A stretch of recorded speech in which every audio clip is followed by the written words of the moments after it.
How's it going? Doing a short video today. I'm out in the light, so I thought it might be better. I've had a couple of people approach me recently, mentioning they really missed the videos that I was doing pretty regularly, or weekly rather, during the pandemic, and I haven't really been doing them a lot lately. But I figured,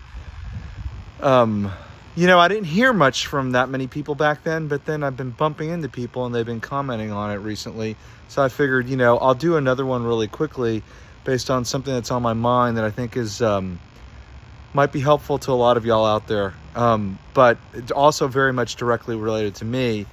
It's a little bit about chance and how you can sort of use chance in your artwork. This is another idea that I know the critic Jerry Saltz has touched on, but I want to show you a small little work I did recently. So I do these little tiny works on paper. You can see the size of them in my hand. They're about 9 inches by 6 inches.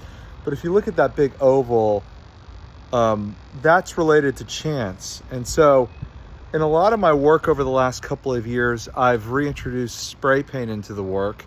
And you can go to my website and see examples in the paintings and drawings and elsewhere. But what happened was that was actually chance. And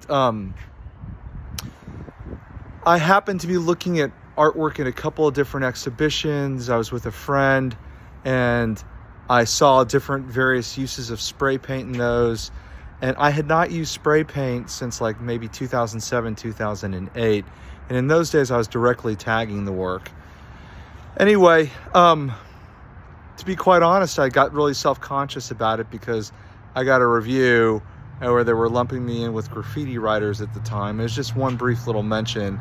And at the time, I guess I wasn't feeling that terribly secure about things.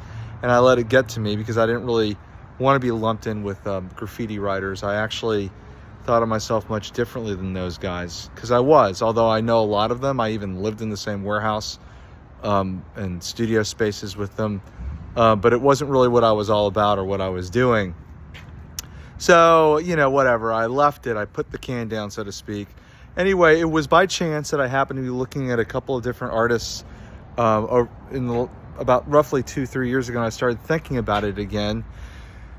And I found a way to kind of bring it back into my work in a whole new way, essentially as sort of a collage element and mark making device. But so, and I hadn't seen this before. It just so happened I saw people working with it and remembered it. It gravitated back towards it, but I hadn't seen people working with the material like this before.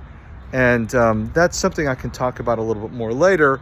But I got a whole new type of results in the work, and it's been something I've got a lot more mileage out of. Also, I got very fortunate that I ended up, my studio space is in a residential home right now, and I've got a small backyard, so it was very easy to also spray outside, which ended up helping. But it all came back to paying attention to chance. And so the point I'm getting at is that you just need to be aware of things that happen by chance, or try and remember them, or document them, or recognize why you have that sort of nagging thing in the back of your mind about something that you just saw or looked at. It's important to remember those things and document them. And somehow or another, they might end up showing up in your work in very unusual, unexpected, and exciting ways that you may or may not get some mileage out of, like me. So that's really it for right now. I'd love to hear from you if you drop me an email. Email's always best, but I'd love to hear from you if this was of help to you. Okay, thanks. Bye-bye.